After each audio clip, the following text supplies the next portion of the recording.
In this video, we're going to be taking a look at a Pirc Defense game played by Daniel Naroditsky as he was going up against Alireza. Before going into that, though, a quick message from this video sponsor, which is me. Y'all, I just dropped an over 28-hour course on chess endgames meant to get you into the top 1% of endgame players. If you're interested in my 30% off discount code, only good through the month of September, all you got to do, go down to the pinned comment, go down the description below, pick one of those links, and plug in the discount code CHESS25, and you will receive 30% off on your purchase. Now, to the video. All right, y'all, so we're going to be discussing this Pirc Defense game played by Daniel Naroditsky, who is a great chess player, has one of the largest YouTube chess channels in the world.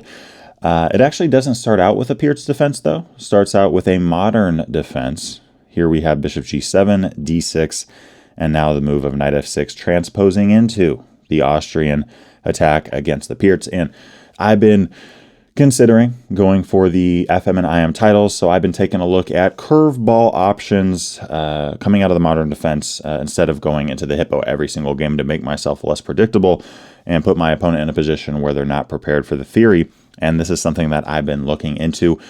I've been considering in this position a6. I think right now I'm landing on knight f6 as my main tournament option. But yeah, that's where I'm landing right now. So this game is one that I studied, played by Daniel Naroditsky against Alireza, as mentioned. And this wasn't a perfect game. There were mistakes, and we're going to be covering the theory in depth. So in these videos, talking about the Pirc defense, talking about different openings. I don't want to just go over the game. I want to give you guys some theoretical ideas as well for those of you that play the opening option. And then for those of you that don't, it doesn't hurt to learn a little bit more about opening theory, learn some ideas that come out of that. And of course, as always, I try to incorporate general chess principles in all my videos so that even if you never play the Pirc defense and never want to, you can still get something out of this. In the game here, we have the move of knight to f3. Okay, so, real quickly, if e5, if this pawn pushes, we're going to bring our knight back. Bring your knight back, and you're actually going to strike with the move of c5 there.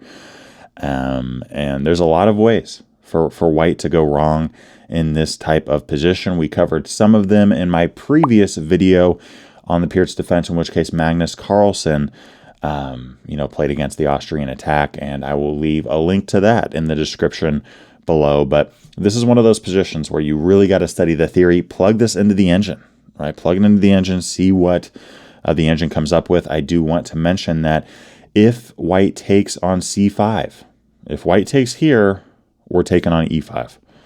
And if white takes on d6, here, you have different options, okay, including taking on d4, although I tend to like castling kingside. Okay, so again, with this position here, if they take on c5, take towards the center. If they take on d6, castle kingside. They can take on e7 all they want. You can capture back with the queen. And the only move here that's not losing for white is queen to e2, in which case I recommend bringing the queen back. And practically here, I mean, white is on the brink of losing this game. They have to play very well just to survive because we have those two attackers on the pawn. We're looking at rook e8. We're safely castled, and our rook is looking towards potentially pinning that queen to the opponent's king. So a lot of fun stuff, a lot of fun theory. That said, it's a lot of theory. So if you don't like studying a lot of chess opening theory, don't play the Pirc defense. I warned you. Knight f3 was played in the game here, and we have castling kingside, bishop d3, and in the game played by Magnus Carlsen against Judith Polgar, we covered the move of c5, and he kind of mixed the Pirc defense and the Sicilian defense together, those types of ideas. Here in the game, we have the traditional move of knight c6, which the engine really likes, and there's multiple options here that are good, right? I mean, if we're talking about, the highest levels of play, you see the move of e5 the most. You also see castling kingside. You also see bishop to e3, in which case I really like pestering that bishop with knight to g4. Not a lot of players go with d5, though, and there's a reason for that. The reason is that black's just better now. We have the edge. Now, yes, white has a huge center. What do we have in return? Well, all those pawn moves that they made, we developed our pieces. White only has 3 pieces developed. We, as black, have 5. And here we're going to play knight to b4. Hey, you want a castle? I'm taking your bishop in a heartbeat, personally. Okay, we could take the bishop or play c6. Either one is fine. But yeah, I mean, here we could play c6 now. We're looking to put pressure on the center with our flank pawn. A Sicilian defense idea, although obviously a little bit different here. And if white takes, we capture back. Now, if we're looking in the very dead center of the chessboard on the END files, we have 2 pawns, white has 1. And let's say white plays e5. What do we do here? There's multiple options, but I think bishop f5 is the best one, attacking the queen. Here we can play knight d5. And yes, our pawns end up being doubled, but they're not going to be doubled forever. They're not. Unless, of course, we see something here like e6. But the moment we see that, we just say, thanks for the pawn. We're up a pawn. I mean, sure, my pawns are doubled, but, I mean, they're all very solid. It's not like they're isolated. It's not like they're off all by themselves. And we're up a pawn. So even if we lose the pawn, oh my gosh, we're even material, right? So that's good for us in terms of the risk factor. And if they don't play e6, which I don't know why they would here, and they take, we're not taking there with the pawn. We would take with the queen. We don't have double pawns. If, again, once we capture back, if white leaves the pawn there, we can eventually look towards taking. So in this kind of structure, guys, your pawns aren't going to be doubled forever. So you don't gotta worry about that. All right. But yeah, again, if castling or whatever, we can take the bishop. In the game, we have bishop to e2 and now c6 from Naroditsky. Very strong play here. White did not take. But theoretically speaking, there is this move of queen to b6, which is very rare. I don't know how many times it's been played online. I haven't looked at that. I know that when looking at, the chess.com database for grandmaster level games, it's never been played. So very interesting idea. Now, of course, white doesn't have to take, right? White doesn't have to take. But if they do, we capture back. Guys, this is beautiful stuff. A great position. White can't castle. White can't play bishop e3. We have all of our pieces developed except for one, and white hasn't even castled. I mean, let's just say bishop d3. What do we do? Well, all right. We activate our f-rook. We could bring our knight to d7, doubling up against the knight on c3. Let's say we see bishop e3 attacking our queen. Do we got to move our queen? Nope. Knight takes c2. Brilliant move there. And as you can see here, the Pirc defense against something like the Austrian can really turn into an attacking game for black quickly. Yes, white there has a huge pawn center, but if you know how to utilize this repertoire in the right way, you can get positions like this where your tactical prowess gives you winning positions out the gate. I mean, this is move 13, and there's no moves here for white that I don't think even a master level player couldn't fall into. I mean, none of these moves for white are like obvious blunders or anything like that. But I mean, look, we take on c2. If you take with the queen, we say, hey, thanks for the bishop. That's awesome. We appreciate it. If you take with the bishop here, queen takes b2. We're down a piece for a pawn. But you have a hanging rook and a hanging knight that are attacked by a bishop, a rook, and queen, all going after that knight there. Come on. c6 is played. Instead, we have a3, much better move for white there, by the way. Knight a6 is now seen on the board, and here white could have went with the move of bishop takes a6 and then capturing on c6, and white is up a pawn, but this pawn isn't going to last. Again, we have this queen b6 idea, and I mean, that pawn isn't feeling super secure. If you play knight d5, okay, fine. We're not going to take on c6 because knight takes e7 is disastrous for us, but we can take on d5, and if you take with the queen, I'm just not sensing that this pawn is going to be lasting forever. If you take with the pawn, we have multiple options, including e6, looking to undermine that pawn, including bishop f5. And of course, as time goes on, we could look to play e6 or even win the pawn on d5. We have great pressure towards that queen side there. Yeah, I mean, we're just in a great spot. Okay, so that pawn on c6, I don't think it would last too long. And if white did try to make it last forever, it's probably going to be to their detriment. Here in the game, we have d takes c6. Naroditsky calmly captures back. Right? I mean, the knight on a6 isn't hanging. Our bishop protects it. And here we have the move of bishop to e3. Now, again, guys, I can't help but give you guys some theory. Knight g4 was played in the game. Good move, although rook b8 was best, going after that pawn. right? I mean, rook b1, very passive move for white. I don't think anyone playing the Austrian attack as white envisions this type of position, right? This is not aggressive. This is not fun by any means. It's just not, at least for me. And if white goes, okay, I'm going to play b3 and strengthen this pawn. Okay, you strengthened it, but oh wait, you forgot about this bishop. Knight g4 now can now be played. Hanging bishop, hanging knight. If you play bishop to d4, knight e3 is an interesting move, but e5 is better. If you want to take, c5 can be played. You bring the bishop back, queen a5. Guys, this is very complicated stuff. But this is the type of chess that if you really put the work in on the theoretical side, you're going to be putting yourself in a good spot. I am wanting to make a Pirc Defense course. I really want to do it. I'm going back and forth between the CARO-KANN and the Pirc Defense course as my next course. Let me know what you'd like to see between those two options, or if you'd like to see a course on something else. You know, the Endgames course, I hope you guys enjoy that a ton.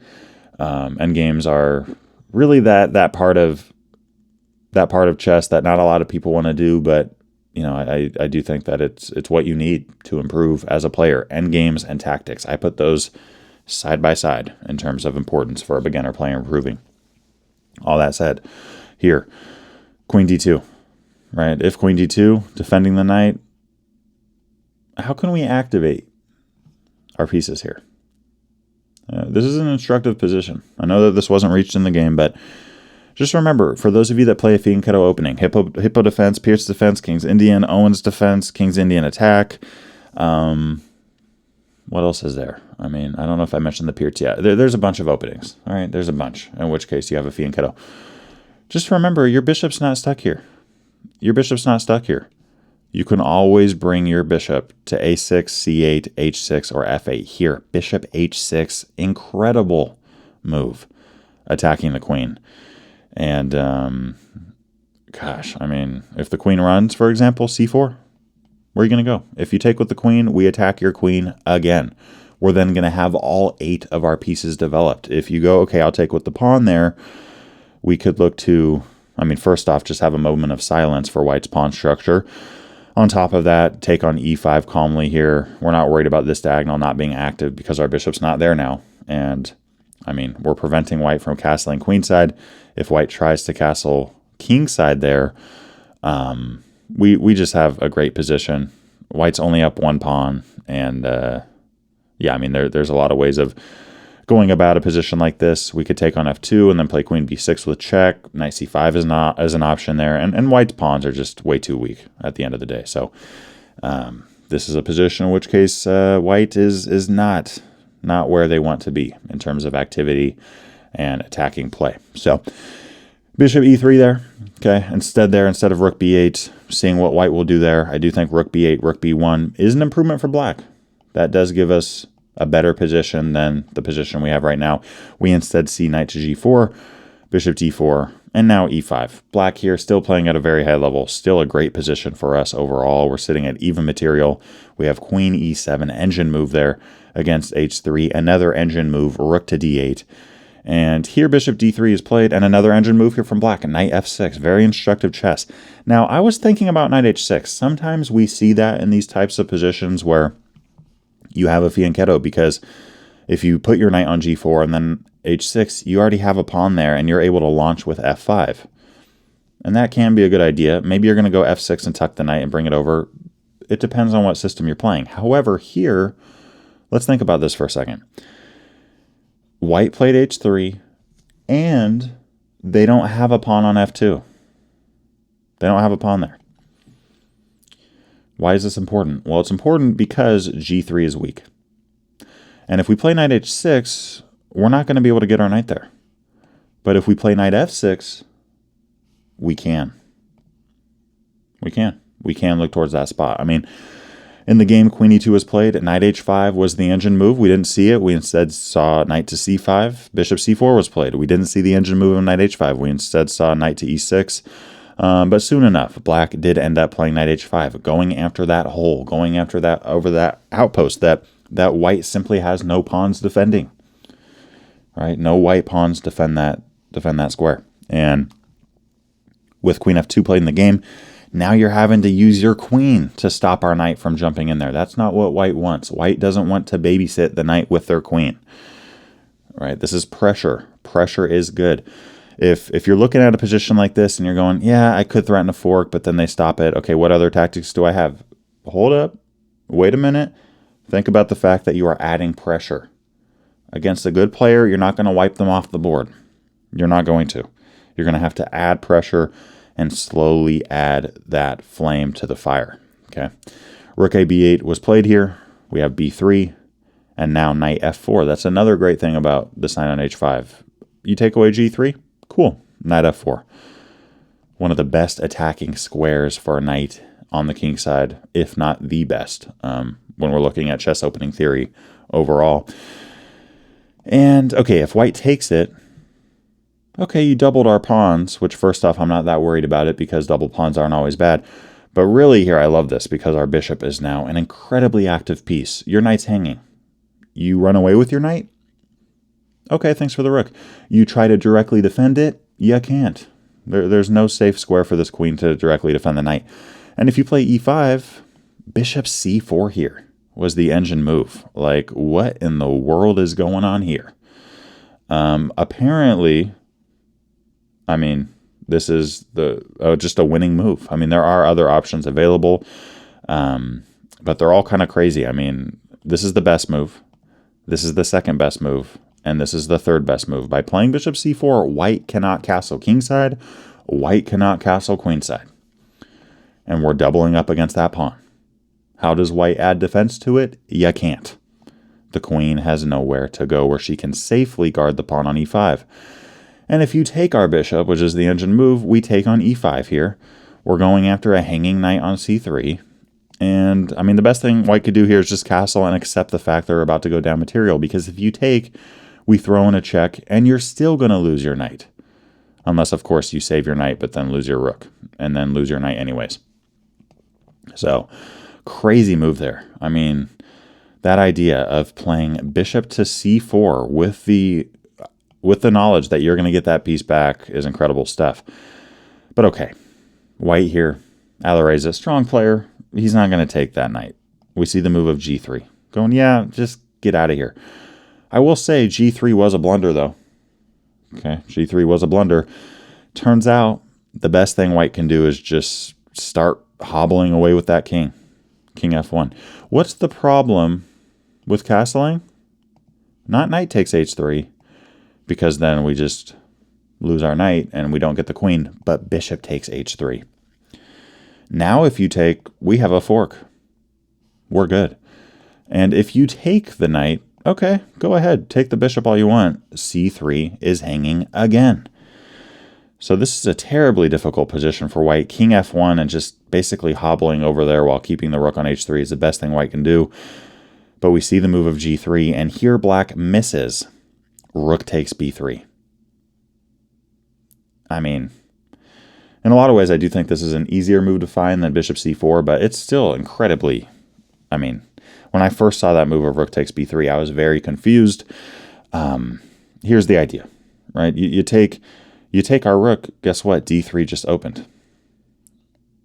And in terms of a practical way of getting into that kind of thought process, you want to ask yourself questions when you're playing a game of chess. Okay, you don't want to just, in my opinion, this is my recommendation, this is what I talk about to my private students. If you're interested in private lessons, link below, but something I talk about with my private students, you don't want to just, okay, how do I win? Okay, if I go there, here, if I go there, here, if I go there, oh wait, I can't do that. If I go, whoa, wait a second. Ask yourself questions. Sometimes you answer a question and it's like, okay, well, that would be great. For example, where would this black knight love to go to? T3. So you ask yourself the question, okay, is there a way for me to get there? Sometimes the answer is no. I mean, obviously doing it right now is terrible. Sometimes there is an answer, though. And here we're going to realize, oh, okay, wait. I want to go here, but there is a pawn here defending it. How do I distract that pawn? I can play rook takes b3. Right? You take my rook, thanks for the queen. You take my knight, guess what? We could take on f4. We could. Right? Rook takes c3 also works there, but we could take on f4, and there's this crazy line here where we play bishop c4 again. I mean, what the heck? Let's just put a little brilliant on that. And there's so many things white can do here, but they're just dead losing no matter what. Okay, no matter what they do. If bishop takes c3, for example, 1 and 2, the game is over. That said, I would probably just take on b3, and if I did see g takes f4, I'd probably just, instead of taking on f4, I'd probably just take the knight. Okay, we're still winning, and it's a lot more simple, but that is how you can kind of work backwards a little bit. Ask yourself the question, okay, in that kind of position, right, again, before rook takes b3, okay, I'd love to play knight d3 there. I'd love to. But there is a pawn defending it. Can I distract the pawn? Sometimes you can, sometimes you can't.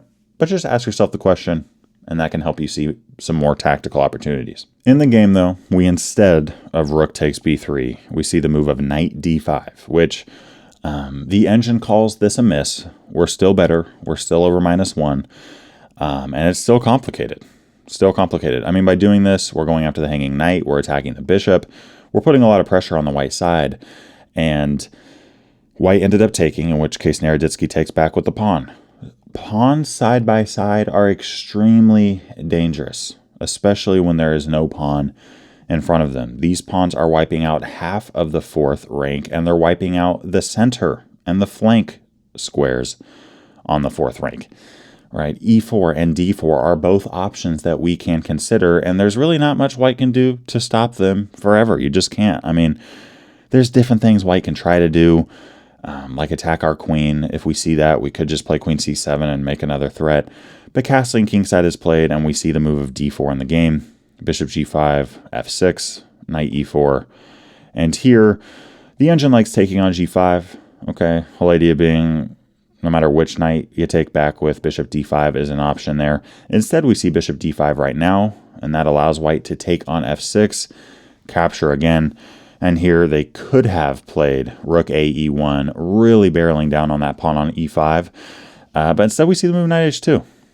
And this allows us to play the move of queen e6 as the engine option there. But I don't blame Naroditsky for taking here. I mean, we have a passed pawn on e4 that is connected to this pawn on d4. If we can somehow get rid of the pawn on c2, we're going to have connected passed pawns against a knight and rooks are well known for being terrible at stopping pawns. We talk about that. I mentioned that and talk about that in the endgames course as well. But knight g4 here. Okay, this is what was played in the game. What do you got to do here? Hey, push this. Push that pawn. Instead, we see king g7. Rook d2 is played. Bishop e6. Strong move. Here we have bishop takes g4, and this was a mistake. Okay, this really gives white a drawn position. Instead of that, the engine loves this move of d3, really breaking up white's queenside structure. If you take, what do we have here? What's the idea? h5. Now, we could take on b3. That works. But h5 is the best move. And you want to save your knight. I mean, if you take on e4, we take your rook, we take your knight, we're going to have a minor piece you don't have. And it's not like white's pawn structure there is solid. It's not like they're going to be able to build a fortress or anything like that. So where can this knight go? Well, if knight f2, e3. Easy. If knight to e5, let's attack the knight again. Let's see where it wants to go. Right? You play d4, we have e3 there, expanding very quickly in this kind of position. You play rook e2 as an example, rook takes e5. And white's position here is it's just not working out. It's not going well. Not going well at all. So with rook b5, here we could see the move of knight to c6. If we see that, hey, let's attack the knight again. You go to e7, okay, the knight's trapped. You end up going to b4, we keep kicking that knight around. With rook b5, if knight c4, okay, we take the pawn. And we got incredible pressure against d3, against a3, against this entire rank, against the knight on c4. And if you take on e4, we take on d2. I mean, taking with the rook isn't a great idea. And if you take with the knight, we take on g3. You got isolated pawns all over the place. And black here is in a great spot with h5. Okay, again, with knight e5 there, we are going to attack that knight and continue attacking it. If we see knight h2, yeah, we'll take on b3. We'll take on b3. If you want to take on e4, we have a check there as an option. And finally, if knight e3, we take on b3, you can't even take on e4 without losing your knight. Now, of course, we're not going to take it right away. Because we lose our rook on d8, we're going to trade first and then take on e3. but that is a winning idea for us as well. However, again, instead we just see a trade here. Not the best idea. It's much better to play h5. That knight is not comfortable. That bishop attacks h3. And in a position like this, where the position is so wide open, we don't want to give up our bishop for the knight. Okay? We're not in a position where there's any kind of lockup. We're not in a position where our bishop just can't do anything. I mean, most of white's pawns right now are on light squares. So let's keep that bishop. But okay, bishop takes g4. Here we have d3 played. White ends up taking. Taking again on e4. We have, I mean, just pawns falling off all over the place. Both sides here did a really nice job of playing actively. Right? King f6 is played now, playing actively. Okay, now in the game here, we didn't see rook takes h7. Pretty sure that's what Alireza was trying to do. Okay, if that was played, there's a lot of options here. I mean, at the end of it, we have 2 versus 2. This is a drawn position. And in the course, we talk about a lot of different things. You know, of course, the Philidor and the Lucena and the short side, long side defense technique and the easier winning technique compared to Lucena and all that kind of stuff. We also talk about the practical side of things as well. And, you know, here's black. Yes, we do have this king cut off. At the same time, white does have an active position, and if we play something like king e5, white can keep playing actively. They don't need to try to hang on to this pawn. Right? Now, even if they do that, it's still technically a draw, but I would say, hey, if you're playing as white in this kind of position and you see king e5, don't just automatically go to defending. Okay? And that's sometimes what you got to do. Sometimes you got to form a fortress. Sometimes you just got to hang on. And in the course, we talk about, you know, positions in which case that you can build a fortress. You can just kind of just sit there and your opponent can't do anything. However, most of the time when I see players in the endgame make a mistake, it's usually the mistake of not playing actively enough versus the other side of it. Okay, usually players are playing too passively versus too actively. So most of the time, if you see your opponent in a rook endgame specifically attacking a pawn, instead of just, okay, how do I defend it? Think to yourself, how can I go take it and I'll take one of yours? That's usually the right response. So here white could have played rook g7 going, yeah, take the pawn, I'll take yours. And they can keep going with that same kind of thought. If the king goes back, okay, white plays rook c7. If a5, white could cut off the black king. So now the black king and the white king are cut off. If a4, rook a5. And just a quick little tangent here. Let's just say this rook ends up going to a1. And let's just have white go back and forth here. Okay, let's just have white go back and forth. Okay, let's have black just make some kind of move. Okay, here white needs to be very careful. These are the only 2 safe squares for this king to be on. If the king goes to any of the following squares, we as black are winning. If you go to any of these, we safely throw in a check and promote. And sometimes you'll see it where the white king will just, you know, barely try to get in and just, you know, get to that pawn. And no, we can't check now. That's not a good idea. Yes, we're able to promote, but who cares? The queen's not supported, right? It's not supported. However, instead of rook f1, because you have left h1, we're going to take that corner square. We're looking towards promotion, and if you take, we have a skewer. So keep that idea in mind. If you're able to get this kind of position here with a rook in front of the pawn, which I personally really like playing with much of the time, your opponent's king's stuck here. Now, yes, if there's a pawn here, well, okay, obviously a pawn can't be on f1. If there's a pawn on f2, the king is able to make some progress because we don't have a check, we don't have a skewer idea. But with the pawn so far advanced here, the king has to keep an eye on h1, and the king has to keep an eye on not allowing us to check safely. Nonetheless, in the game, we see the move of rook g7, which shows me that this was an online game. Online because Alireza would never play this over the board. All right, mouse slip, black takes, white seemingly resigns. I don't know if it was a time scramble. I don't know if it was a resignation. But obviously, someone of Alireza's caliber is not going to play rook g7. So, hope you enjoyed this game. Okay, obviously a lot of ups and downs, a lot of tactical ideas, a lot of theory. But let me know, those of you that play the Pirc Defense, what you thought of this one, what you think of the theory against the Austrian Attack. Specifically, I mean, let's just go back through the game. Specifically, the following point. right here. Do you like c5 or do you like knight c6? Okay, which one do you like the most? These are, you know, knight c6 here is the engine move. We actually see a lot of high-level players going with knight a6, but the engine doesn't like that nearly as much as knight c6 there. And then, of course, you have the Magnus Carlsen c5 option as well. So you have flexibility, you have curveballs there that you can throw your opponent. Remember, all of my online courses, Hippopotamus Defense, CZECH, Pirc, Modern, Scandi, Knight c3 against the Scandinavian, Ponziani opening, you name it, all that. The discount code for that, the 30% off discount code is CHESS25, good through the month of September. I'll see y'all in the next video. Peace. I wanted to finish this video out by giving a big thanks to Walter, Steve, Rob, that's a lot of Robs, Ray, Roger, and the rest of my Patreon community. I appreciate you guys a ton. If you guys haven't checked out the Patreon before, there are some exclusive benefits that you gain by becoming a member, and I look forward to seeing y'all in the next video. Peace.